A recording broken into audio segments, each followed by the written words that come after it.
새해가 되면은 우리가 을에 새해 복 많이 받으세요 이런 인사를 하기에 이르는데요. 저는 교회에서는 새해 복 많이 받으세요라는 이와 같은 인사 앞에 꼭 하나님이 주시는 복을 받아 누리시길 바랍니다라는 이 하나님이라는 수식어가 꼭 붙어야 된다고 생각합니다. 왜냐하면 교회뿐만 아니라 세상 사람들도 저마다 복을 받기를 원해요. 그런데 그 복이라는 것이 꼭 하나님께서 원하시고 기뻐하시는 복이 아니라 저마다 자신들이 누리고 원하는 복을 구하고 기원하는 것, 그것은 우리 신앙의 관념 안에서 살펴볼 때에 옳은 일이라고 할 수가 없는 것이죠. 우리가 아까 Make a Room이라는 찬양을 했는데요, 가사의 대부분 내용이 기억나진 않지만 어쨌든 surrender, 우리가 순종하고 그리고 하나님 앞에 항복하겠다라는 그 의미, 그리고 whatever you want to do, 여러분 당신이 뭘 하기를 원하든지 내가 그와 같은 것에 순종하길 원합니다, 그렇게 그 자리를 내어드리길 원합니다라는 고백을 담은 것이 아닌가라는 생각을 해보게 됩니다. 그러면서 그 가사 기억나는 게 뭐예요? Shake up the ground of all tradition, my tradition, 그리고 break down the walls of all my religion. 그러니까 무슨 이야기예요?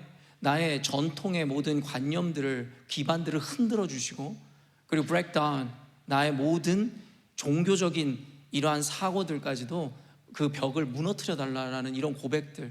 여러분, 그러니까 우리 안에 신앙 안에서도 우리가 지금까지 옳다 생각하며 살아온 우리의 상식의 삶 가운데서도 얼마나 하나님이 기뻐하시지 않는, 하나님의 길과는 다른 것들을 추구하고 지향하고 그것을 상식으로 받아들였는지에 대한 어떤 자조 섞인 어떤 고백이지 않았는가라는 생각을 하게 됩니다. 우리는 교회입니다. 그리고 우리를 그리스도인이라고 이야기합니다. 그리스도인이라 함은 말 그대로 예수께서 가신 그 길을 나도 걷기를 원하며 그와 같은 삶을 살고자 결정한다라는 그 고백의 의미를 담은 것이다라고 생각합니다. 근데 오늘날의 교회들이 그저 하나님이라는 분을, 그리고 교회라는 이 종교라는 것으로 이야기함으로, 기독교라는 종교로 자신들이 원하고 바라고 성취하고자 하는 것을 이루는 수단으로 전락시켜 버렸다면 그것은 더 이상 우리가 교회라 이야기할 수 없으며 그런 이들을 그리스도인이라 할 수 없을 것입니다. 그렇기 때문에 새해 하나님의 복을 기원하는 것은 어쩌면 우리가 원하고 바라는 그 복과는 전혀 다른 것일지도 모르겠어요. 때로는 원치 않는 일을 맞이할 수도 있겠고, 그 모양이 때로는 고난처럼 혹은 재앙과 같이 다가오는 순간이 있을지도 모르겠습니다. 그럼에도 불구하고 우리 그리스도인들은 그와 같은 것을 거절하는 자들이 아니라 그것마저도 하나님께서 허락하신 일이라면 그것을 복으로 받아내는 집단이어야 한다라고 저는 믿습니다.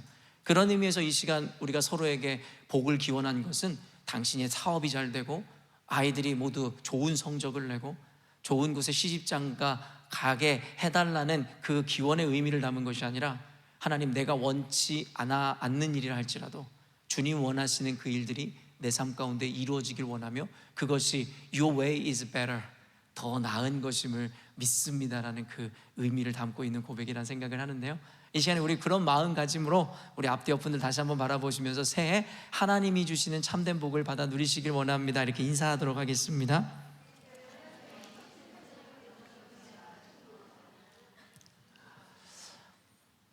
오늘 여호수아 본문 말씀을 가지고 섰습니다.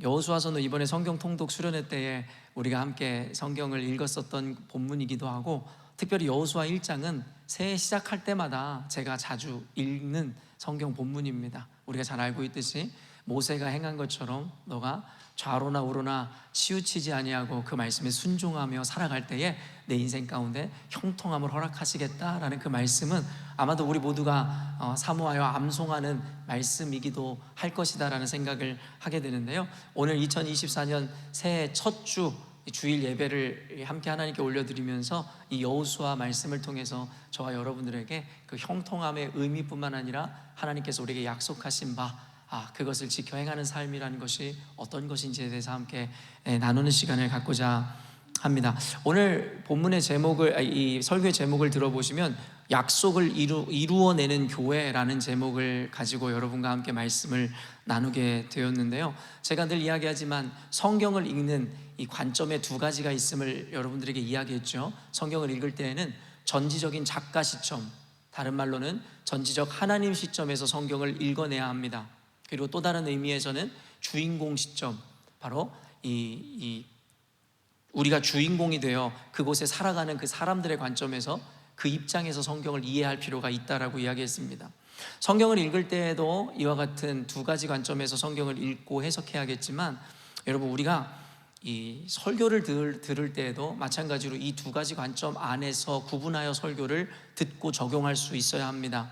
말 그대로 오늘의 설교는 약속을 이루어내는 교회라는 제목을 삼았는데요, 말 그대로 우리가 이루어낸다라는, 어쩌면 지극히 우리 인간의 관점에서, 주인공 관점에서의 이해를 원하는 제목이라고 여러분이 생각하시면 됩니다. 반대로 우리가 보통 하나님의 주권이나 하나님의 통치라는 제목이나 주제를 가지고 설교할 때에는 때로는 하나님의 주권과 하나님의 섭리는 완벽하기 때문에 우리가 다른 의지나 노력을 한다 할지라도 그것을 변개할 수 없다라는 하나님의 절대성에 역점을 두고 강조점을 둬서 여러분들에게 설교하는 순간이 있습니다. 그러나 오늘과 같이 우리의 어떤 의지나 우리의 책임을 강조하는 듯한 제목을 통하여 우리가 그와 같은 우리의 입장에서 최선을 통하여 하나님 뜻을 이루어내야 된다라는 관점의 설교가 이루어질 것이다라는 것을 우리가 인식할 수 있으면 좋겠습니다. 두 가지가 다른 것 같지만 결코 상충되거나 컨플릭트 되는 개념이 아닙니다. 말 그대로 하나님의 주권과 섭리는 완전한 것이지만 그 뜻이 무엇인지 정확히 알 수 없는 우리들은 각자의 삶 가운데 마련된 최선이라는 가치와 그 삶을 살아내므로 그 하나님의 완전한 뜻을 이루어내야 된다는 개념이기에 때로는 강조점을 다른 곳에 반대편에 두고 설교한다 할지라도 그것이 충돌이거나 모순되는 개념이 아니라 그것은 서로 보완하는 개념이고 우리 모두가 다 견지해내야 되는 개념이라는 것을 잊지 않으셨으면 좋겠습니다. 약속이라는 것은 말 그대로 우리가 가만히 앉아 있다고 해서 이루어지는 개념이 아닙니다. 약속이라는 것은 말 그대로 우리가 이루어내야 하는 성질의 것임을 다시 한번 여러분에게 강조하고 싶습니다. 새해가 되면 우리는 저마다 어떤 약속이라는 것을 하게 됩니다. 자기 자신과의 약속이라는 개념도 있지만 우리가 오래는 하지 않았지만 약속의 말씀을 뽑기도 하고, 그래서 개인에게 주시는 이것이 약속의 말씀이다라고 믿고 새해를 힘차게 출발하죠. 저마다 소망에 들떠 있고 그리고 그 약속이라는 것에 대한 기대를 가지고 새해를 시작하는 것이 사실입니다. 그런데 안타깝게도 연말이 돼서는 처음에는 그 약속의 말씀을 붙잡고 힘차게 시작했던 출발과는 다르게 연말에는 그 약속이라는 것을 기억하는 자도 많지 않을 뿐만 아니라 그것이 이루어졌다라고 간증하는 자들, 응답받았다고 하는 자들도 많지 않음을 보게 되죠. 그럼 이와 같은 현상을 통해서 우리가 생각해 볼 수 있는 것이 무엇이겠습니까? 첫째로는 시작은 그 약속을 붙들고 시작했지만 한 해 동안 살아가는 동안에 그 약속이라는 것이 내 삶 가운데 온데간데 사라져 있었다라는 것을 의미하겠죠. 기억하지를 못했으니 그것에 대해서 연말이 되어 논할 이유가 없겠죠. 그리고 한 가지는 무엇입니까? 약속을 붙잡고 힘차게 새해를 시작하고 나름의 믿음으로 살아갔지만 결국에는 그 약속의 성취와 응답을 보지 못했다라는 단순한 결론을 내릴 수 있을 것입니다. 근데 저는 이와 같은 현상을 보면서 도대체 우리는 왜 그와 같은 약속을 붙들고 시작하지만 그것에 대한 온전한 응답을 경험하지 못할까라는 스스로에게 자문을 하기 시작했고, 그것에 대한 답은 단순했습니다. 왜냐하면 오늘날의 교회가, 그리스도인들이 약속이라는 것은 그저 가만 앉아 있기만 해도 이루어지는 것이다라고 착각하고 있기 때문이다라는 생각을 하게 되었습니다. 신앙인들은, 아니 우리 인간이라는 존재는 이기적인 존재입니다. 그러다 보니까 무엇인가를 받는다라는 것, 이루어진다라는 개념을 좋아합니다. 그런데 내가 취해야 하는 것과 이루어내야 된다라는 조금은 액티브하고 능동적인 개념에 대해서는 원하지 않아요. 그러니까 교회에 와서 구원을 받는다는 좋았는데 그 구원을 전한다라는 것은 싫은 것이죠.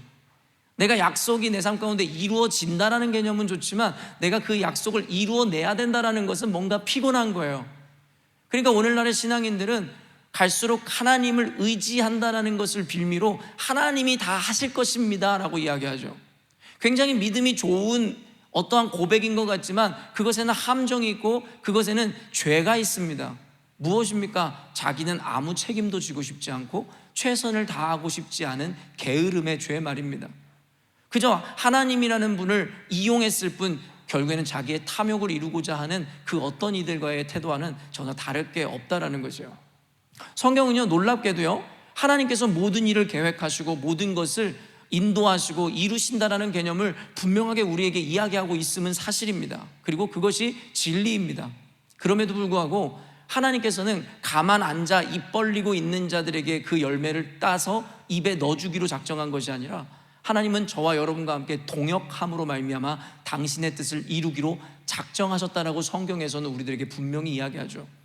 그렇기 때문에 우리가 온전한 신앙을 가졌다라는 것, 온전한 믿음과 신뢰를 가졌다라는 것은 그저 넋놓고 앉아서 주님께서 이루실 일들을 바라보는 것이 아니라 우리가 그 믿음을 통하여, 믿음을 가지고 전심으로 그 일을 함께 동역하여 동참하여 이루어내는 것임에 대해서 우리는 잊지 않아야 한다는 것입니다.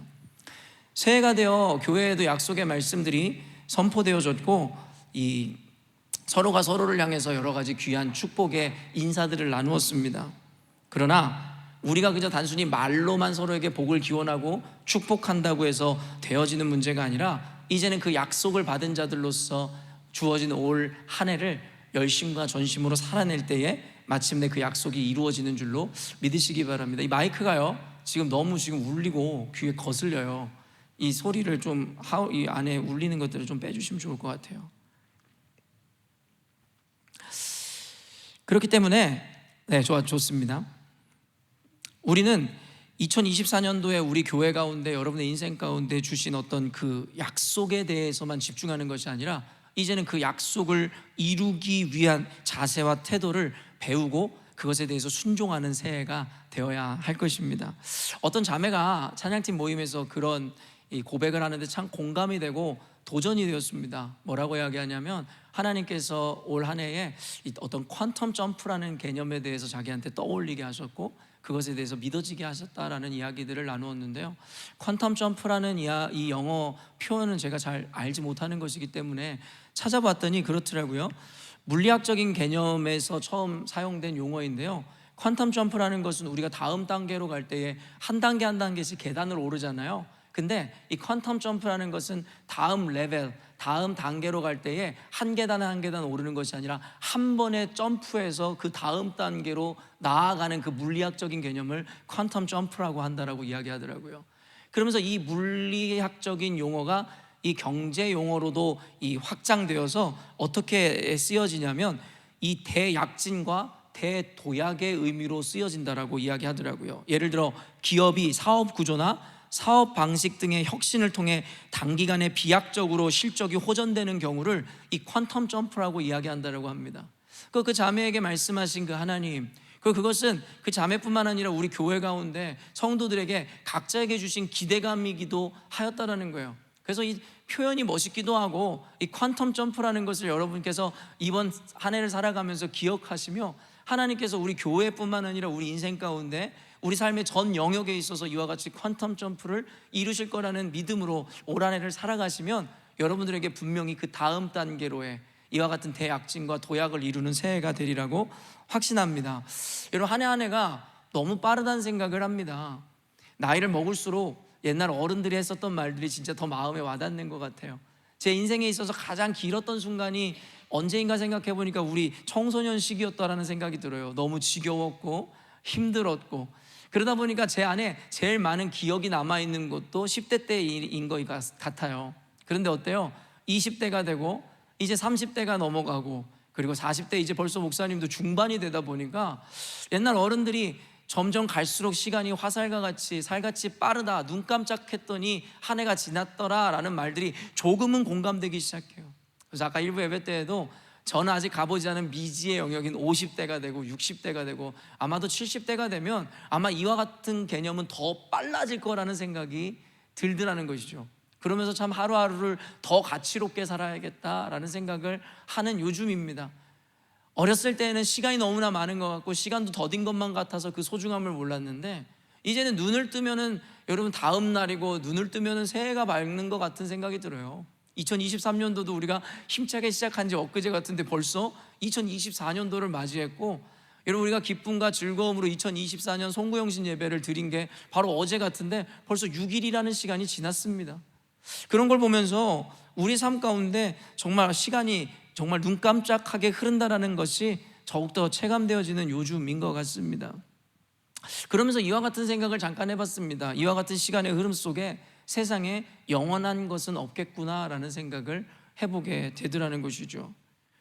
우리가 그처럼 원하고 바라고 소망하는 일들을 이루어내고 그리고 그것들을 목표한 것을 소유한다 할지라도, 또한 그것으로 오는 만족과 기쁨을 누린다 할지라도, 여러분 그것은 잠깐일 뿐이고 결국엔 이루어놓은 성과와 결과마저도 머지않아 사라진다라는 생각에 조금은 허무함도 밀려온 것도 사실입니다. 내가 이렇게 열심히 살아서 또 이렇게 열심히 사역해서 열심히 교회를 세워도 결국엔 그것도 언젠가는 그 유형의 교회는 사라지게 될 것이다라는 생각에 조금은 허무함이 다가온 것도 사실이었던 것 같습니다. 여러분 1절 말씀 한번 읽어보도록 하겠습니다. 여호와의 종 모세가 죽은 후에 여호와께서 모세의 수종자 눈의 아들 여호수아에게 말씀하여 이르시되. 여러분 결국에는 우리가 여호수아서를 읽었지만 이스라엘의 가장 위대한 지도자로 꼽혔던 모세도 결국엔 생을 맞이하는 장면을 오늘 연출하고 있습니다. 여러분 유대인들에게 있어서 가장 위대한 지도자로 꼽히는 자가 엘리야와 모세입니다. 그러나 그 위대한 모세, 그리고 출애굽이라는 위대한 역사의 이 기록 가운데 주인공이었던 모세조차도 오늘 생을 마감하는데 고작 한 절도 되지 않는 몇 가지 표현으로 그저 끝나는 허무한 이 존재처럼 여겨지는 순간이더라는 거죠. 여호와의 종 모세가 죽은 후에 하나님의 부르심을 입어 놀라운 기적을 행하며 이스라엘의 출애굽을 시켰었던 모세도 영원할 수는 없었다라는 거예요. 이스라엘의 절대적 리더십과 권위를 가진 그였지만 그 역시도 모두 안개와 같이 사라지고 말더라는 것입니다. 이와 같은 좀 허무가 제 안에 채워지기 시작할 때, 차오르기 시작할 때에 여러분에게 자주 인용했었던 그 짐 엘리엇이라는 선교사가 갑자기 또 문득 머릿속에 기억 남았습니다. 여러분 End of the Spear라는 제목의 영화를 통해서 한국에도 정말 잘 알려진 이 선교사님인데요, 이분은 기독교 형제단 소속의 선교사였으며 우리가 잘 알고 있듯이 순교자입니다. 그는 순회 전도자인 아버지와 의사였던 어머니 밑에서 태어나 자랐고 기독교 명문대학이었던 휘튼 대학에 진학하여 장래가 촉망받는 자였습니다. 그리고 스라에 이 아내와 딸을 가지고 있었던 한 명의 가장이 되었습니다. 그런데요, 대학 시절에 그가 선교사를 꿈꾸며 일기장에 기록한 내용이 지금까지도 회자가 되어지고 유명한 그 문구인데요, 해석하면 이렇습니다.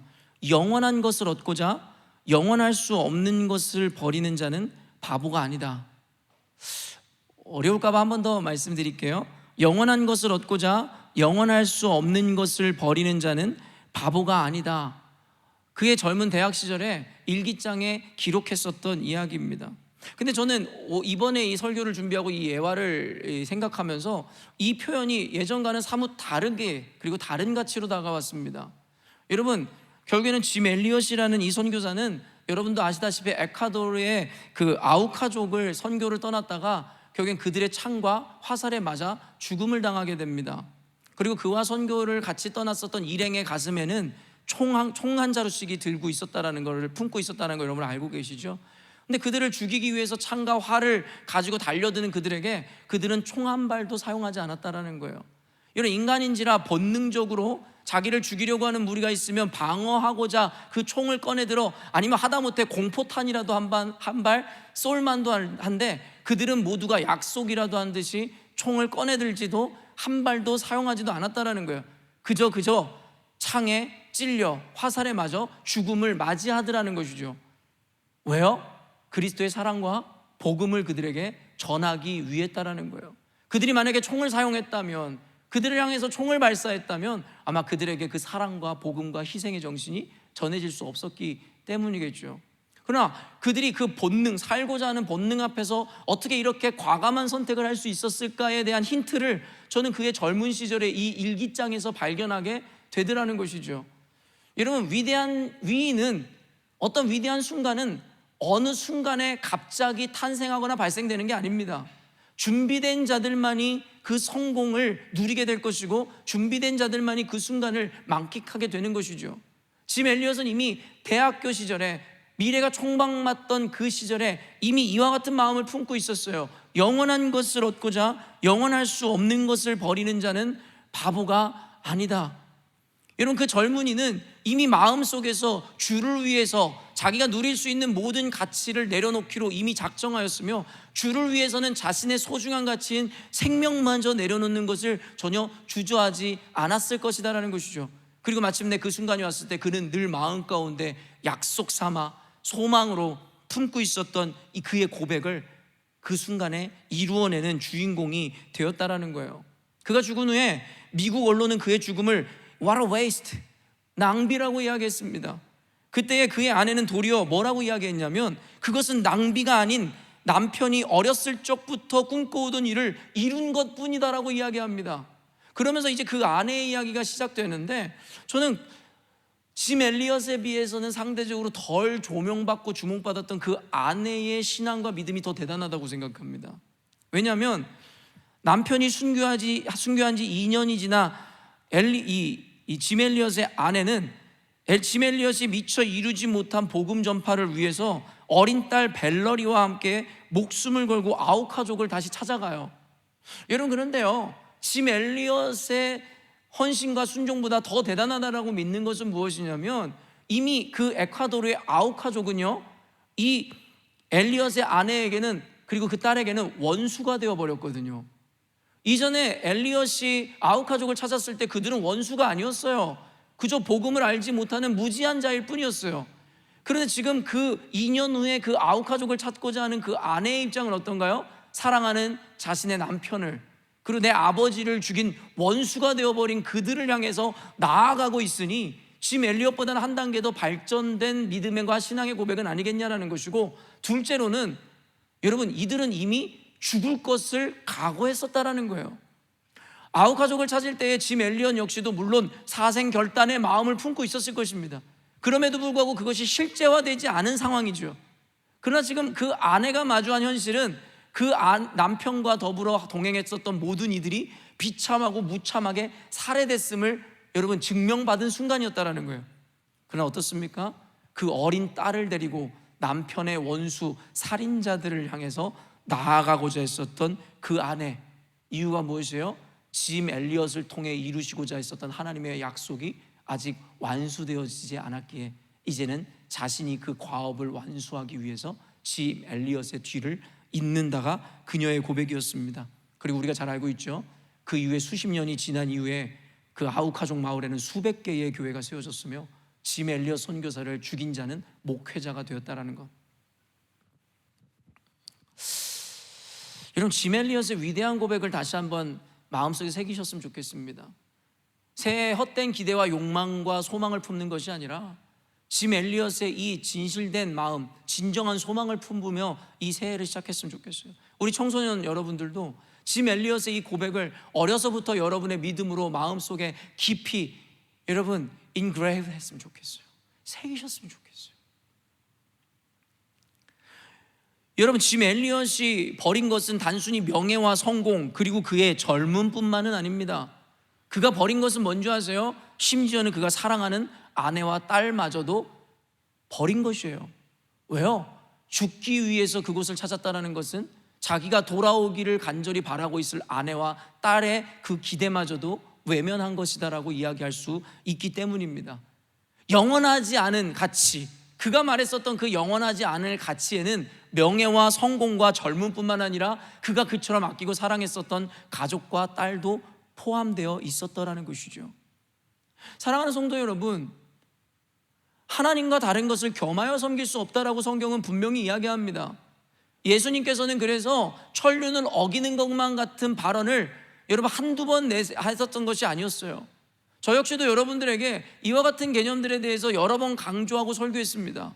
그러나 절대 가족이라는 존재를 무가치하거나 천륜을 어기고 폐륜을 범하자고 제가 이와 같은 이야기를 하는 것이 아님을 여러분은 아실 거예요. 하나님이라는 절대 가치 앞에 우리가 가장 소중하게 여기는 그 가치마저도 비교할 수 없다라는 것에 대해서 강조하기 위해서 예수님도 누가 내 어미이며 누가 내 형제냐라고 이야기했음을 잊지 않아야 된다는 거예요. 사랑하는 열린문 교회 성도 여러분, 다시 한번 이야기하지만 우리는 교회입니다. 우리는 그리스도인입니다. 오직 주를 위해 살고 주를 위해 죽기로 결단한 자들입니다.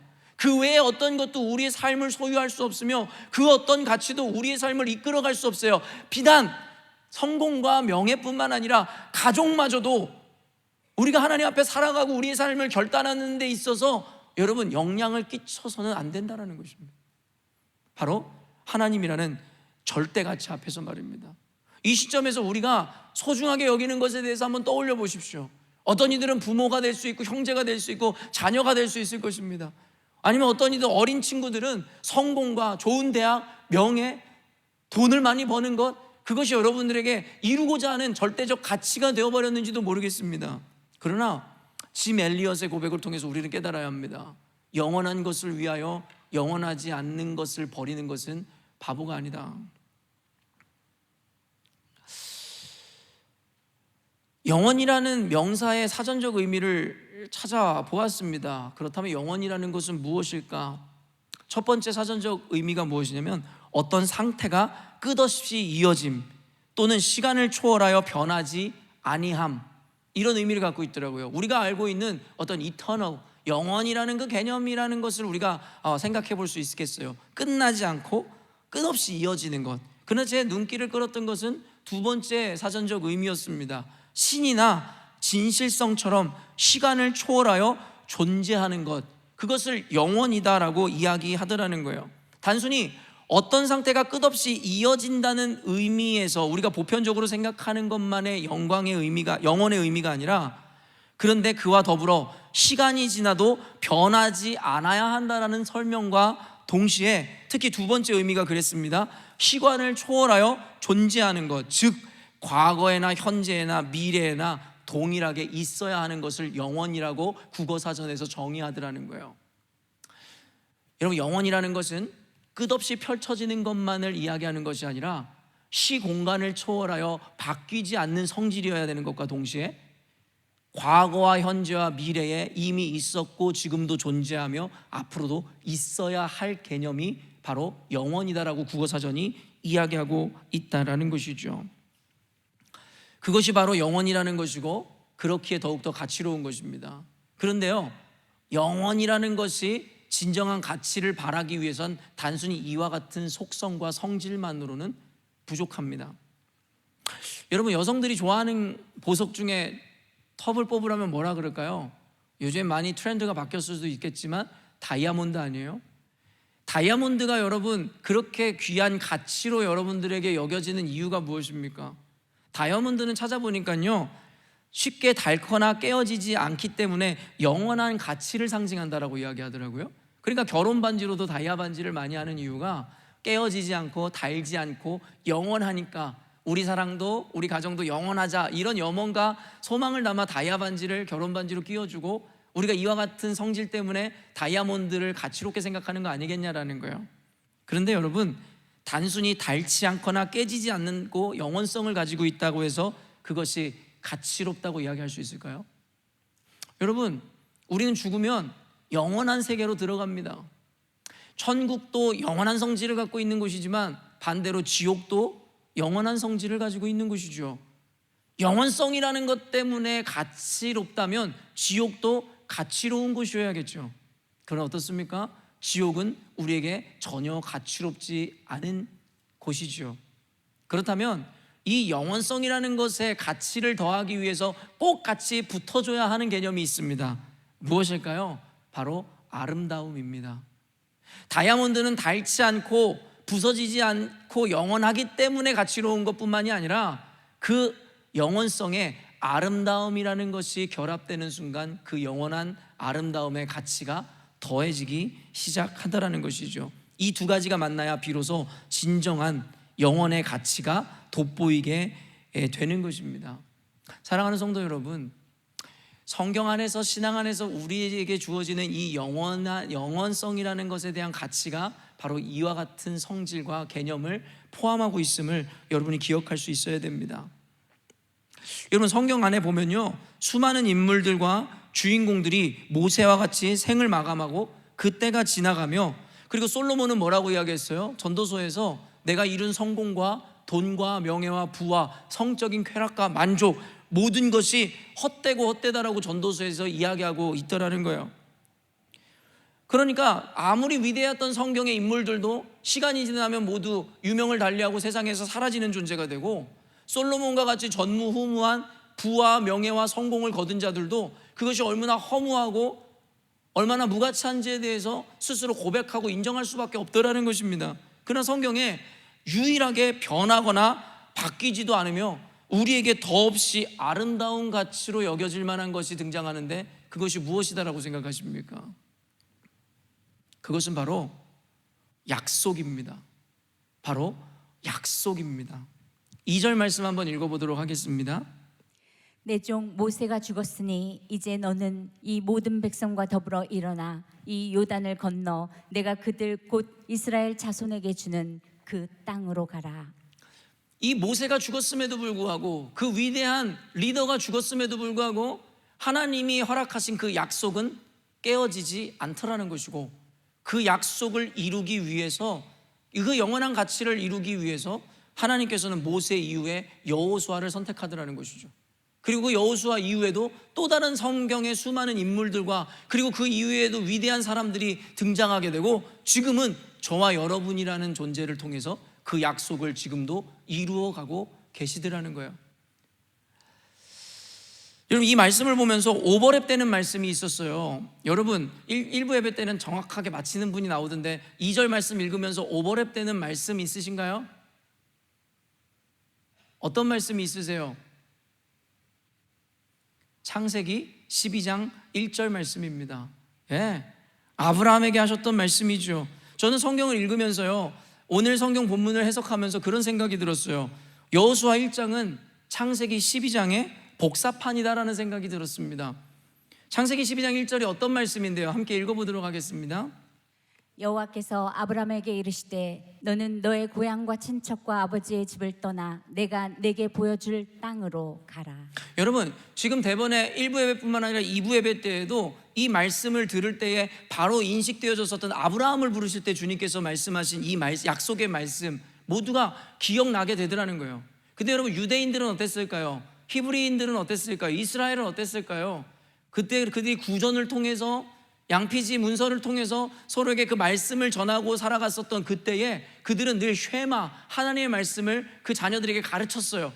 그렇다는 건 이 여호수아서를 지금 읽을 때에 그들의 마음에는 대번에 12장 1절이 우리와 같이 떠오르고도 남았을 거라는 것이죠. 그렇다면 창세기 12장의 축소판이고 카피본처럼, 복사판처럼 지금 여호수아 1장에서 그것을 반복하는 이유가 무엇일까요? 다시금 그 자녀들에게 하나님께서 아브라함에게 하셨던 약속을 기억하게 하시고 상기하게 하시더라는 것이에요.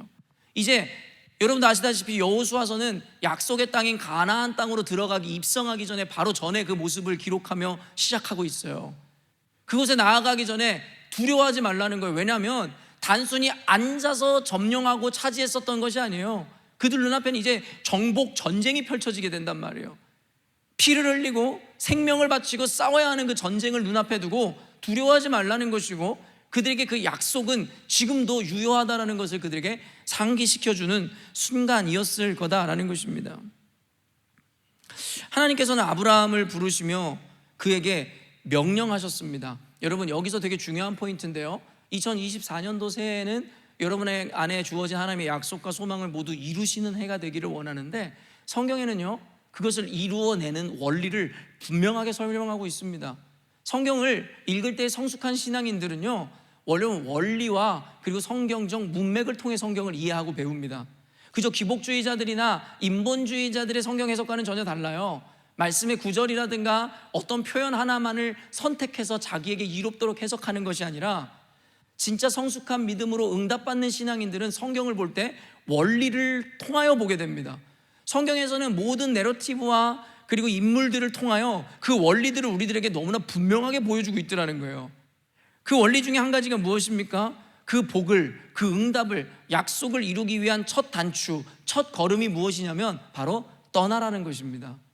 그래서 아브라함에게 히브리 민족의 조상으로 부르시면서 그에게 얘기했던 것이 뭐냐면, 너는 본토 친척 아비 집을 떠나 내가 내게 지시한 땅으로 가라는 거예요. 그 땅으로 가라는 거예요. 그리고 여호수아 말씀에서도 뭐라고 이야기합니까? 이스라엘 자손에게 주는 그 땅으로 가라고 이야기하고 있다는 것입니다. 여러분, 축복을 얻어 누리기 위해서 우리가 갖춰야 되는 자세와 태도, 그 첫 번째 원리가 무엇이냐면 바로 떠나야 된다는 거예요. 떠나야 된다는 것입니다. 그럼 무엇으로부터 떠나라는 이야기입니까? 내가 있는 안정감이든 익숙함의 자리에서 떠나야 된다라고 이야기하고 있다라는 것입니다. 이 원리가 단순히 아브라함과 여호수아서에서만 등장하나요? 어디에서 또 이 개념이 등장합니까? 여러분, 창세기에 이미 이 개념이 등장하죠. 뭐라고 이야기합니까? 너는 부모를 떠나 라고 이야기합니다. 여러분, 우리가 결혼을 하고 한 가정을 이룬다는 것은 필연적으로 첫 번째 시작돼야 되는 것이 바로 부모를 떠나야 된다는 거예요. 근데도 이와 같은 성경적 원리에서 벗어난 가정들이 많아지므로 불행을 자초하는 이들이 너무나 많죠. 뭐예요? 이미 어른이 돼서 결혼을 했지만 부모의 영향력과 부모의 경제력과 부모의 안정감에서 떠나지 못한 자들이 가정을 이루면 그 가정은 필히 불행으로 귀결될 수밖에 없어요. 왜요? 하나님의 원리가 아니기 때문입니다. 하나님께서는 결혼이라는 새로운 공동체를 이루기 위해서, 새 삶을 허락하기 위해서 이전에서 청산, 이전에서 떠나갈 것에 대해서 이야기하셨어요. 이 원리는 모든 것에 적용됩니다. 세례를 받을 때도 어땠습니까? 여러분, born from above라는 말이 무엇이에요? second birth라는 것이 뭘 의미합니까? 부모의 자궁으로 다시 들어가는 것을 의미해요? 아니잖아요. 우리가 쫓고 지향했었던 모든 삶과 세속의 관념으로부터 우리가 죽는 거예요. 그것을 떠나는 거예요. 그러면서 우리는 새 옷을 입고 새 사람을 입게 된다는 성경적 개념입니다. 그렇기 때문에 여러분이 원하는 약속의 성취와 복을 받기 위해서는 여러분이 그동안의 상식적이고 너무나 당연하게 여겨왔었던 그 자리에서 떠나야 된다는 거예요. 이것은 여러분 분명합니다. 그래서 아까도 make room 다시 한번 이야기하지만 전통의 기반으로부터 떠나야 되는 것이고 종교적 관념에서부터 떠나야 된다라고 우리가 이야기하고 있는 거예요.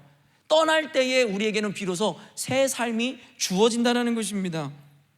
여러분, 그러나 인간은 끊임없이 안주하고 멈춰서고자 하는 본능을 갖고 있어요. 예수님께서 새 언약으로 여러분 유대인들에게 임했을 때 바리새인들이 뭐라고 이야기했습니까? 나는 옛술이 더 좋다라고 이야기했어요. 나는 이전의 율법이 더 좋다라고 이야기했습니다.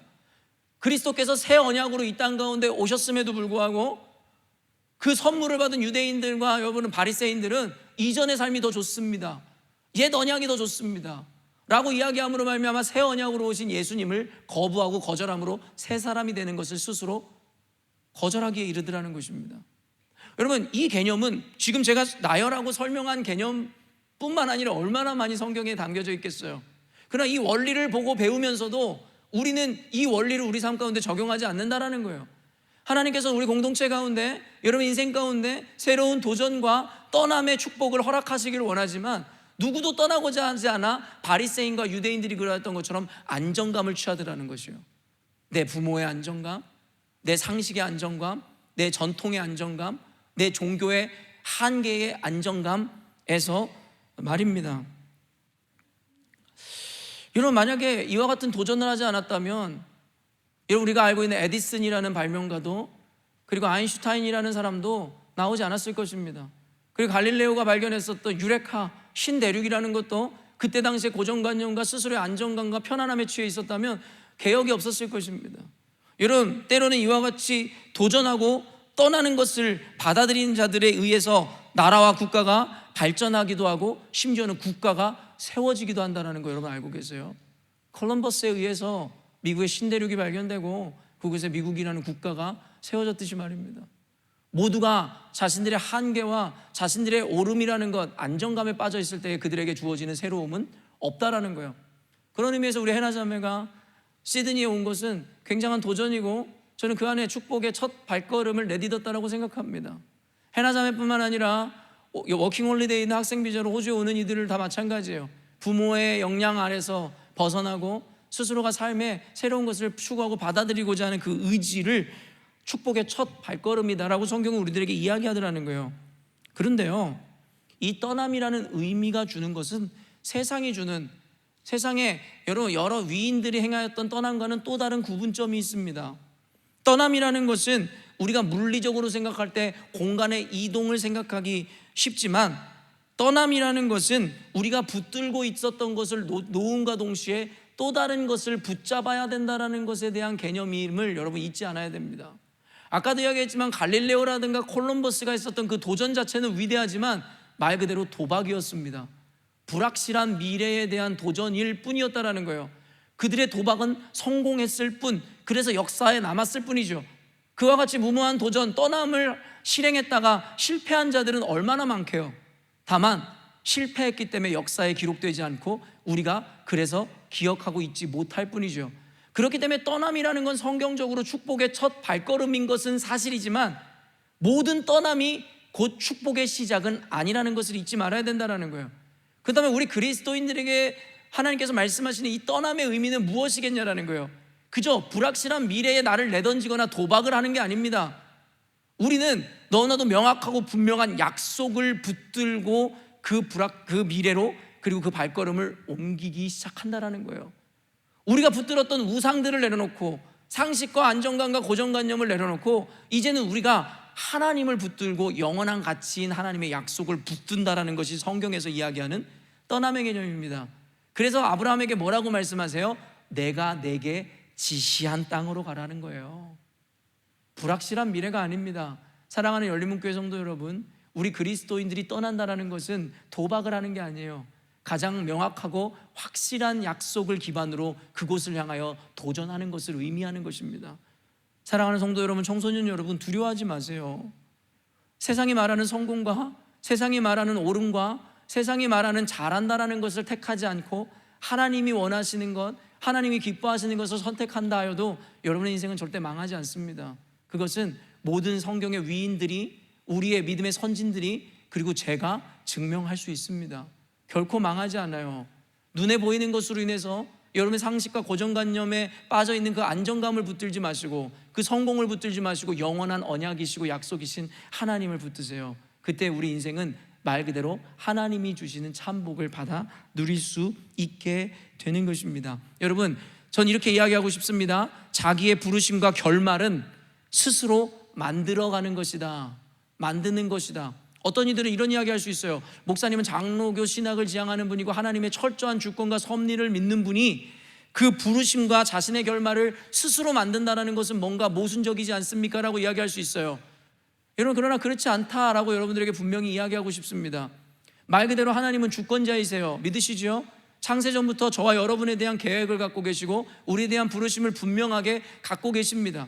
구원도 마찬가지요.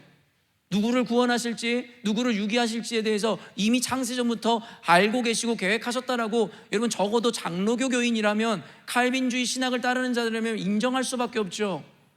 그런데 목사님, 자기의 부르심과 결말을 스스로 만든다는 것이 무슨 말입니까? 여러분에게 다시 한번 설명해 드리면, 여러분과 저를 부르신 하나님의 부르심의 뜻과 은사, 그 계획과 구원은 창세전에 이미 계획되어 있습니다. 그러나 중요한 개념이 무엇입니까? 그러나 하나님은 신학적 개념 안에서 이미 알고 계시지만 오늘을 살아가고 있는 제한적 존재인 저와 여러분은 그 뜻이 무엇인지를 모른다는 거죠. 하나님은 알고 계시지만 실제적으로 저와 여러분은 모른다라는 거예요. 그래서 결국에는 우리의 삶의 결말을 볼 때에 하나님이 어떤 것을 작정하셨는지를 비로소 증명해내게 된다라는 거예요. 그렇기 때문에 주권자이시고 섭리자이신 하나님을 믿는 믿음과 더불어서 우리는 최선의 삶을 살아야 된다라는 다소 모순적이지만 공존할 수 있는 개념이 탄생하게 되는 거예요. 그렇기 때문에 마틴 루터까지도 야고보서를 지푸라기 서신이라고 매도했지만 갈라디아서나 로마서 못지않게 야고보서가 중요한 이유가 무엇이에요? 성경은 단순히 우리에게 믿음만을 강조하는 것이 아니라 그 믿음이 진짜 믿음인지 너희들의 삶과 행위로 증명하라는 실제적인 교훈도 주고 있다는 거예요. 예수님께서도 뭐라고 말씀하셨어요? 누구든지 나더러 주여 주여 하는 자마다 천국에 들어가는 자가 아니라 하나님의 뜻대로 행하는 자라야 천국에 들어간다라고 이야기하시죠. 이것은 상충되거나 컨플릭트 되는 개념이 아니라고 이야기했습니다. 이것은 공존 가능한 개념입니다. 그래서 제가 어느 순간인가 하나님의 입장에서 역점을 둘 때는 여러분 염려하지 마십시오. 너희는 가만히 있어 하나님의 주대심을 볼지어다 라는 말씀을 선포하며 하나님의 입장에서 그의 주권과 섭리를 설교하는 날이 있을 것이고, 오늘 같은 날은 여러분들에게 그 섭리 가운데 살아간다 할지라도 그 뜻을 이루어내는 것은 여러분이다라는 이야기를 하고 싶은 것입니다. 하나님의 뜻은 정해져 있습니다. 그러나 그 뜻은 하나님의 작정에 의해 저와 여러분의 헌신과 열심이라는 것과 함께 합하여 동역하기로 주님께서 작정하셨음을 잊지 마시라는 거예요. 그렇기 때문에 믿음이 존노라 이야기하면서 교회 나와 기도만 하고, 믿는다라고 이야기하면서 나는 예수 믿으니까 구원받았다라고 생각하는 착각에서 벗어나시라는 것입니다. 그 믿음을 실천해내지 못한다면 그런 믿음은 죽은 믿음이요 곧 구원받지 못할 믿음이다라고 성경에서 이야기합니다. 그러므로 말미암아 우리 청소년들은 믿음이 좋다라고 생각하는데요, 열심히 공부하세요. 여러분 꿈이 있다면, 하나님이 주신 비전이 있다면 최선을 다하세요. 문길이가 골프 선수가 되는 게 하나님께서 주신 약속이고 부르심이라고 믿는 믿음이 문길에게 있다면, 그 믿음이 진짜라면 넌 오늘 하루를 허투루 보낼 수가 없어. 그거는 믿는 믿음의 자세가 아니고 하나님의 약속이 이루어짐을 믿는 자들의 태도가 아니니까요. 여러분 모두 꿈이 있을 겁니다. 어떤 이들은 패션 디자이너가 되고 싶고, 어떤 이들은 뭐 여러 가지 꿈을 꿀 수 있겠죠. 판사가 변호사가 될 수 있고 하고자 하는 꿈을 받았다라고 할 수 있겠죠. 그러나 그 꿈은 가만히 있는다고 해서 이루어질 거라고 생각하지 마세요. 교회 나와서 봉사하고 헌신하고 예물 드리고 교회 와서 열심히 기도한다고 해서 이루어질 꿈이라고 착각하지 마세요. 하나님은 그 꿈을 주셨고 이루어내실 것입니다. 무엇을 통해서요? 오늘이라는 최선의 삶을 살아내는 여러분의 모습을 통해서 말입니다. 믿음 존노라 이야기하며 공부하지 않고 게으름에 빠져 있는 자들을 용납하지 않습니다. 성경은 적어도 말입니다. 창세기 12장 2절에서 3절 말씀인데요, 함께 읽어보도록 하겠습니다. 내가 너로 큰 민족을 이루고 내게 복을 주어 내 이름을 성대하게 창대하게 하리니 너는 복이 될지라. 너를 축복하는 자에게는 내가 복을 내리고 너를 저주하는 자에게는 내가 저주하리니 땅의 모든 족속이 너로 말미암아 복을 얻을 것이라 하신지. 이 말씀으로 넘어가기 전에 한마디 더 우리 청소년들에게 특별히 교훈하고 싶은 것이 있는데요, 무엇이냐면 어떤 목사님이 그런 이야기를 하셨었어요. 공부해서 남주라는 거죠. 성공해서 남주라는 거예요. 여러분 우리가 성공하는 이유요, 우리가 공부하는 이유요, 남주기 위해서요. 그 남이라는 개념으로 우리가 이해할 수 있겠지만 첫 번째 누굴 위해서요? 하나님을 위해서 공부하는 거예요. 여러분 하나님이라는 가치를 진정으로 안다면 하나님을 위해서 공부하고 하나님을 위해서 스윙 연습하고 하나님을 위해서 연주를 연습한다, 이 개념이 어떠한 가치인지를 알게 돼요. 내 성공을 위해서 최선을 다했던 삶과는 비교할 수 없는 열심이 더해지게 되어 있어요. 왠지 아세요? 아까도 얘기했지만 내 삶의 행복을 이루는 것보다 하나님의 영광을 드러내는 것은 비교할 수 없는 가치니까요. 우리가 하나님의 사람이라면 우리는 공부해서 하나님의 영광을 드러내야 됩니다. 우리는 공부해서 훈련해서 준비해서 세상의 영혼들을 구해야 됩니다. 나의 성공을 위해 공부하는 것보다 이와 같은 영원한 가치를 위해서 나아가는 자들의 열심은 비교할 수 없을 거예요. 그렇기 때문에 난 우리 열린문교회 성도들, 청소년들이 모두가 공부를 잘하기를 원하진 않아요. 하지만 각자에게 주신 그 부르심 안에서 최선을 다하고 있지 않다면 그것은 아주 부끄러운 일이 될 것입니다. 믿음 존노라 이야기할 때에는 그것에 대한 실천과 삶이 함께 따라가야 된다는 거 잊지 않으셨으면 좋겠습니다. 창세기 2장 3절에서 아브라함에게 너는 내가 너에게 지시한 땅으로 가라 이야기하면서 그 이제 약속을 선언하고 있는 거예요. 네가 복의 근원이 될 것이고 너에게 이와 같은 축복이, 우리가 그처럼 원하는 그 약속이 주어지는 순간입니다. 그 약속을 여호수아서에서 다시 한번 상기시키는데요, 3절 말씀 보도록 하겠습니다. 내가 모세에게 말한 바와 같이 너희 발바닥으로 밟는 곳은 모두 내가 너희에게 주었노니. 여러분 이렇게 이야기하면서 모세에게 말한 바와 같이, 사실은 이 약속은 모세 이전에 이미 아브라함과 맺은 언약이고 그 언약을 이루어 가기는 과정 가운데 모세를 통하여 여호수아를 통하여 하나님께서 그 일을 이루어 가시는 과정일 뿐이라는 거예요. 창세기 12장 5절에서 7절 말씀인데요, 읽습니다. 아브람이 그의 아내 사레와 조카 롯과 하란에서 모은 모든 소유와 얻은 사람들을 이끌고 가나안 땅으로 가려고 떠나서 마침내 가나안 땅에 들어갔더라. 아브람이 그 땅을 지나 세겜 땅 모래 상수레 나무에 이르니 그때 가나안 사람이 그 땅에 거주하였더라. 여호와께서 아브람에게 나타나 이르시되 내가 이 땅을 내 자손에게 주리라 하신지라. 자기에게 나타나신 여호와께 그가 그곳에서 제단을 쌓고. 여러분 모세는 아브라함과 언약한 이 약속을 이루어내기 위해 맡겨진 일을 수행하고 순종한 것 뿐입니다. 여러분 하나님은 이렇게 해서 아브라함을 가나안 땅으로 인도하시고 그곳에서 창대케 하셨는데 나중에 그곳에 기근이 들어 그들이 애굽으로 가게 되고 지금 모세를 통해서 여호수아를 통해서 하는 일은 하나님의 언약의 땅으로 다시 그들을 돌아오게 하고 있는 것이다라고 여러분들에게 설명해 주었습니다. 결국엔 하나님의 약속은 반드시 이루어지게 된다라는 것입니다. 하나님의 약속은 반드시 성취된다라는 거예요. 여러분, 이 역사가 지금도 이어지고 있다라고 얘기했죠. 유대인들이 어때요? 2000년 동안 여러분 팔레스타인 지역의 땅을 잃어버렸잖아요. 근데 여러분, 약 1세기 전에 여러분 그곳에서 이스라엘이라는 국가가 2000년 만에 여러분 생겨나게 된 거예요. 그들이 다시 가나안 땅으로, 팔레스타인 지역으로 다시 돌아가게 되어지는 역사가 일어난 것입니다. 여러분, 이것은 단순히 영토적인 의미가 아니라 영적인 의미에서도 하나님께서는 이와 같은 약속을 성취해 가고 계신다라는 것을 우리는 기억해야 한다라는 거예요. 여러분, 언젠가도 여러분에게 이야기했던 언약 신학이라는 개념 알고 계시잖아요. 그 신학에서는 약속이라는 개념이 중요해요. 그리고 하나님께서는 그 약속을 성취하고 이루어 가신다라는 것이 언약 신학에서의 주요 포인트입니다. 그래서 구약 성경을 뭐라 그래요? 옛 언약. 그리고 신약 성경을 새로운 언약이라고 이야기하는 것이고, 지금 저와 여러분들은 그 언약의 완성을 위해서 지금도 우리가 살아가고 있는 거예요. 그 중간중간에 하나님의 약속은 실행되고 성취되었지만, 예수 그리스도라는 그 약속의 성취가 이루어졌지만, 이제 그 예수님께서는 우리들에게 또 다른 언약의 완성을 요구하고 계시죠. 뭐죠? 하나님의 나라의 입성과 도래를 우리에게 약속을 허락하시고 그것을 향해 나아가라고 우리들에게 말씀하시더라는 것입니다.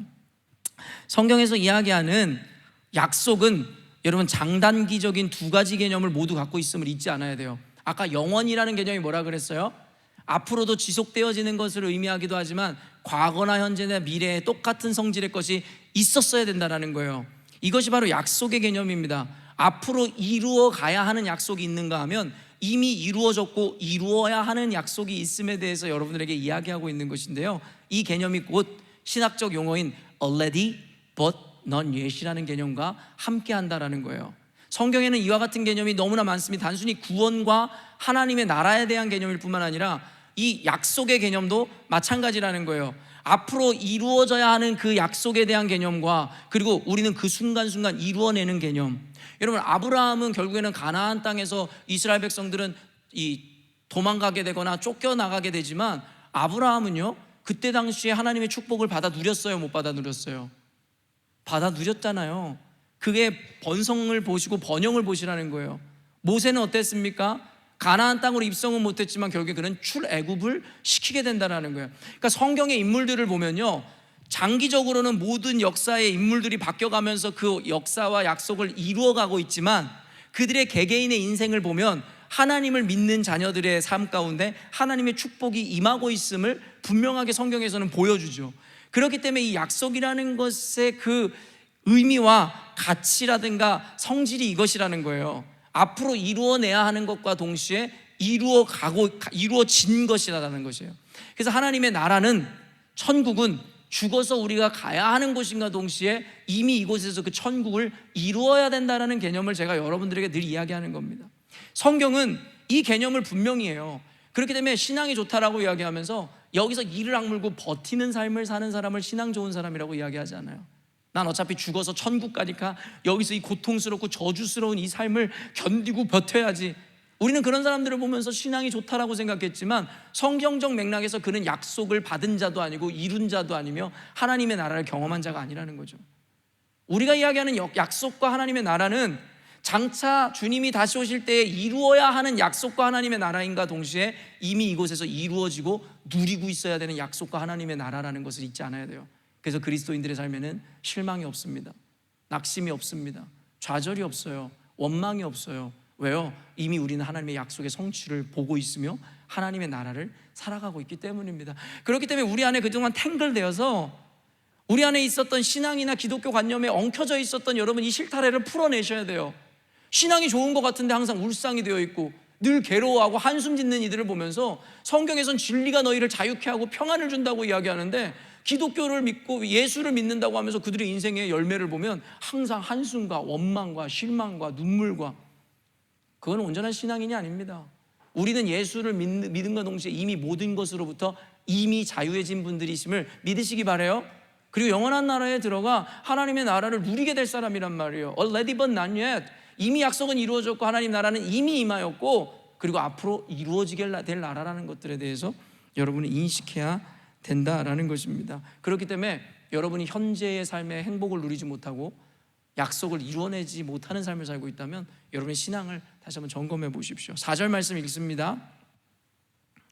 곧 광야와 이 레바논에서부터 큰 강, 곧 유브라데 강까지 해쪽 속의 온 땅과 또 해지는 쪽 대해까지 너희의 영토가 되리라. 여호수아서 여러분 다 읽었잖아요. 정복 전쟁을 마친 다음에 12지파에게 여러분 땅을 기업으로 분배하는 장면들을 기록하죠. 그러면서 여호수아는 서는 끝난다고요.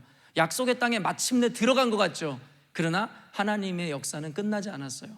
그 현재의 약속을 이루었지만 앞으로 또 이루어야 되는 과업과 사업으로 이어지게 된다라는 것입니다. 출애굽 사건과 더불어 가나안 정착은 단기적이고 현재적인 관점에서 보면 완성된 것이지만 노예로 전락해버린 이스라엘을 구원하여 그들이 정착할 수 있는 약속의 땅으로의 이동, 그리고 정착, 그리고 계속되어질 영원한 하나님의 나라에 대한 그 역사와 소망은 계속 우리를 통해 이루어가고 있음을 잊지 않아야 된다라는 것입니다. 그러므로 이와 같은 성경적인 맥락과 관념에서 우리가 오늘 교회를 섬기고 신앙생활을 하는 것은 바로 아브라함에게 약속하셨던 그 약속을 이어받아 우리가 지금도 실현해가고 그 약속을 이루어가고 있다라는 인식과 더불어 우리는 그 약속을 우리의 현재 삶에서도 이루어내야 된다라는 이 중의적 의미로 여러분이 받아내실 수 있어야 된다라는 거예요. 그리고 아까도 얘기했지만 짐 엘리엇에게 주셨던 그 꿈을 그 아내와 딸을 통해 이루신 하나님, 아브라함에게 주셨던 꿈을 모세를 통해 여호수아를 통해 이루어 가시는 하나님, 지금은 우리를 통해 이루어 가시겠다고 말씀하신 하나님, 여러분 이 의지를 통해 우리가 깨달아야 되는 게 뭔지 아세요? 하나님의 약속은 반드시 이루어진다라는 거예요. 반드시 이루어진다라는 거예요. 지금 순간은 이루어지지 않을 것 같고 않는 것 같지만 반드시 이루어진다라는 거예요. 5절 6절 한번 읽어보도록 하겠습니다. 내 평생에 너를 능히 대적할 자가 없으리니 내가 모세와 함께 있었던 것 같이 너와 함께 있을 것임이니라. 내가 너를 떠나지 아니하며 버리지 아니하리니 강하고 담대하라. 너는 내가 그들의 조상에게 맹세하여 그들에게 주리라 한 땅을 이 백성에게 차지하게 하리라. 내 평생에 대적할 자가 없다라는 거예요. 왜요? 너희들은 하나님의 약속을 잡은 하나님의 자녀이고 백성이기 때문이라는 거예요. 사랑하는 열린문교회 성도 여러분, 우리가 그런 사람들이에요. 우리에게 주신 소망은 세상의 불확실한 미래에 던져진 도전과 도박과 같은 것들이 아니에요. 하나님의 자녀들에게 주신 그 약속은 여러분 반드시 이루어지고 성취되는 것입니다. 여러분 2024년도에 하나님께서 우리에게 주시는 꿈을 이와 같이 이루어 주겠다라는 게 그 과정 가운데 어떠한 적과 어떠한 두려움과 어떠한 고난이 있을지라도 반드시 이루어진다라는 거예요. 여러분 믿으시죠? 그런데 마지막으로요 7절 9절을 꼭 읽으셔야 되는데요, 함께 읽어보도록 하겠습니다. 오직 강하고 극히 담대하여 나의 종 모세가 내게 명령한 그 율법을 다 지켜 행하고 우로나 좌로나 치우치지 말라. 그리하면 어디로 가든지 형통하리니 이 율법책을 내 입에서 떠나지 말게 하며 주야로 그것을 묵상하여 그 안에 기록된 대로 다 지켜 행하라. 그리하면 내 길이 평탄하게 될 것이며 내가 형통하리라. 내가 내게 명령한 것이 아니냐. 강하고 담대하라. 두려워하지 말며 놀라지 말라. 내가 어디로 가든지 내 하나님 여호와가 너와 함께 하느니라. 아멘. 여러분 그러면서 지금까지 이 약속의 개념을 명령을 이야기하시다가 갑자기 말씀에 대한 개념으로 넘어가게 돼요. 갑자기 율법의 개념으로 넘어가게 된단 말이에요. 여러분 이 이유가 무엇이냐면 지금까지 저는 여러분에게 설교한 걸 보면 이것은 개념에 대한 이야기였어요. 하나님의 약속의 개념, 그리고 그것을 이루시는 하나님에 대한 추상적인 개념적인 의미를 여러분들에게 가르쳐 드린 거예요. 근데 너무 놀라운 것은 우리 성도님들에게 있는 축복 중에 하나가 뭐예요? 쉽게 잊어버린다는 거죠. 지금 제가 여러분들에게 가르친 이 원리와 이 개념들 여러분 기억할 수 있겠어요?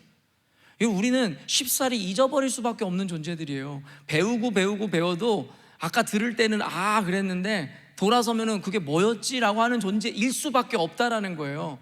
여러분 그래서 하나님께서 우리에게 허락하신 게 뭔지 아세요? 말씀입니다. 너희들이 그 개념을 붙들고 살아가는 과정 가운데, 삶의 순간이나 환경 가운데 그 개념을 잊어버리고 잘못 적용할 수 있는데, 내가 너희들에게 이 physical words, 이 말씀을 줌으로 말미암아 너희들이 이 말씀의 기준을 붙들고 보이는 것을 따라 살 수 있도록 배려하는 것이 이 말씀이고 성경이라고 이야기하는 것이에요. 그래서 성경이 교회 안에서 그렇게 중요한 가치로 여겨지는 것입니다. 우리가 아무리 믿음이 있노라 이야기하면서 성경을 읽지 않잖아요. 그 믿음은 산으로 갈 수밖에 없어요. 인간이라는 실존이 그렇다라는 것입니다. 그렇기 때문에 이제는 너희들이 이 약속을 성취하는 데 있어서, 그것을 성취하기 위해서는 이 말씀이라는 것이 너무나 중요하다는 개념을 여호수아에게 하고 계시는데, 여러분 여기서 이제 각설하고 여러분들에게 마지막으로 이야기해드리고 싶은 건, 결론적으로는 7절에서 9절 보면 말씀을 의지해서 좌로나 우로나 치우치지 말고 말씀대로 말씀을 붙들고 살라는 이야기를 하는데, 그 앞에 수식어를 보세요. 7절 보면 오직 강하고 극히 담대하여 라는 이야기를 하더라는 거예요. 아니 그 다음에 보면은 율법을 다 지켜 행하고 우로나 좌로나 치우치지 말고 이걸 붙들라는 이야기를 하는데, 그 앞에 수식어가 오직 강하고 극히 담대하여 라는 수식어를 붙이더라는 거예요. 여러분 뭘 의미할까요? 뭘 의미할까요? 쉽지 않다는 거예요. 말씀을 붙들고 살아가는 그 인생이, 그로 인해 그 약속을 성취해가는, 이루어내는 그 삶이 결코 쉽지 않다라는 거예요. 온갖 방해와 공작과 위험과 고난이 너희들 눈앞에 있을 거다라고 이야기하는 거예요. 그러니까 말씀을 붙들라라는 이야기를 하기 이전에 너희들은 오직 강하고 극히 담대하라고 먼저 얘기하는 거예요. 그래서 이 말씀을 붙잡으라는 거예요. 여러분, 우리가 너무나 쉽게 기독교나 신앙을 생각하는 경향이 있어요. 그저 말씀대로 산다라고 여러분 여기서 아멘하고 이야기하면 될 거라고 생각하세요? 아니요. 진짜 말씀을 붙드는 삶을 살기 시작하면요, 여러분의 인생 가운데 고난과 온갖 역경이 개입될 수밖에 없습니다. 그래서 우리 그리스도인들은 고난을 재앙이라고 이야기하지 않는 거예요. 우리 그리스도인들이 말씀을 따라 살다가 당하는 고난인가 역경이나 모함이나 비난은요, 도리어 감사로 승화돼요. 왠 줄 아세요? 내가 가치로운 사람이구나, 내가 말씀대로 살고 있기 때문에 이와 같은 어려움이 다가오는구나 라고 우리는 이해해낼 수 있기 때문입니다. 여러분이 만약에 말씀대로 살지 않았다면, 신앙인으로 살지 않았다면 당하지 않을 괴로움과 어려움들도 많았을 거예요. 근데 여러분이 예수를 믿기로 결정하고 말씀을 붙들고 살기로 결정하는 순간, 우리의 바램은 형통하고 인생이 탄탄대로일 것 같지만 성경의 기조는, 성경의 원리는 우리에게 그렇게 이야기하고 있지 않아요. 너희들이 이 말씀을 붙들기로 결정하는 순간 너무나도 복되고 귀한 선택을 한 건 사실이지만, 너희를 무너뜨리고 이 길에서 벗어나게 하기 위한 악한 사단과 공중막 권세 잡은 마귀의 여러 가지 일들이 너희들의 인생 가운데 있을 것이다. 그래서 이 길은 좁은 길이고 고난의 길이고 좁은 문이다라고 이야기하죠. 대로를 찾는 자들은 많겠으나 좁고 협착하기 때문에 이 길을 가는 자는 많지 않을 거라고. 사랑하는 열린문교회 성도 여러분, 저는 여러분 너무나 축복합니다. 저와 여러분이 함께 걸어가는 이 길이 약속을 이루는 길이고 하나님께서 허락하신 사명의 길이라는 걸 확신합니다. 그럼에도 불구하고 2024년도가 될 때마다, 새해를 맞이할 때마다 여느 목사가 그러듯이 여러분의 인생과 비즈니스와 사업과 학업과 모든 것이 잘 될 줄로 믿습니다, 형통할 것입니다 라고 감히 이야기할 수 없는 이유가 이것입니다. 저도 그랬으면 좋겠어요. 여러분 비즈니스 다 잘 될 거고 건강할 거고 모든 인생의 만사형통, 자녀들이 다 잘 됐으면 좋겠다라는 이야기를 선포하고 싶어요. 그러나 그건 사실이 아닙니다. 예수 믿는다고 해서 그런 복이 꼭 임하는 것이 아니다라는 거예요.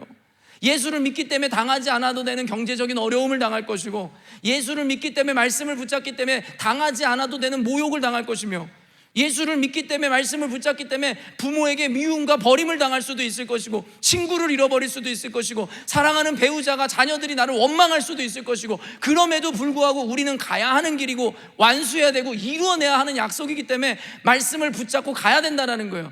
그리고 그 길을 가기 위해서 너희들은 지극히 강하고 담대하라고 미리 이야기하고 있다는 거예요. 말씀을 붙잡을 때에 강하고 담대해지는 것도 사실이지만 웬만한 각오와 담대함 아니고선 말씀을 붙잡을 수도 없다라고 이야기하고 있다는 것입니다. 결론을 맺겠습니다. 사랑하는 성도 여러분, 사랑하는 청소년 어린이 여러분, 예수님을 믿는 것, 여느 목사님들이 이야기하듯이 그저 복되고 그리고 즐겁고 행복한 길이라고만 이야기하고 싶지만, 물론 그런 길임도 사실이지만 우리가 생각하는 그런 행복, 즐거운 기쁨의 길이 아니라는 것을 어린 시절부터 분명히 받아낼 수 있었으면 좋겠습니다. 그럼에도 불구하고 가야 하는 길이고 복된 길이고 생명의 길이고 그리고 반드시 이루어야 하는 하나님의 약속임을 생각할 때에 우리 친구들의 삶 가운데 다가오는 온갖 어려움과 신앙 때문에 당하는 고통에서 여러분 자유할 수 있을 거라 생각을 해요. 목사님은 청년 사역을 너무 오래 했는데요, 안타깝게도 청년 때에는 그렇게 하나님을 위해서 헌신하고 눈물을 흘리고 주를 위해 살겠노라고 했던 학생들이 대학을 가고 직장을 가고 가정을 이루면서 교회를 떠나는 이들을 너무나 많이 봤어요. 그들의 믿음은 진짜였는지, 그들의 고백이 사실이었는지 잘 모르겠어요.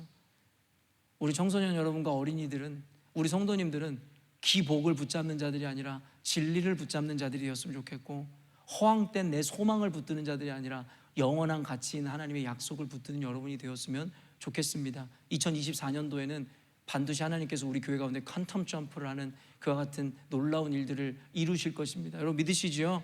여러분 모두가 이와 같은 하나님의 도약과 비약을 경험하는 한 해가 되었으면 좋겠고, 그것을 이루기 위해 오늘 말씀을 기억함으로 여러분이 가지고 있던 안정감과 여러분이 원하는 길에서 벗어나 가야 하는 길, 붙잡아야 하는 말씀을 붙잡음으로 여러분 이 언약을 이루어내시고 축복받는 여러분 되시기를 주님의 이름으로 축원합니다.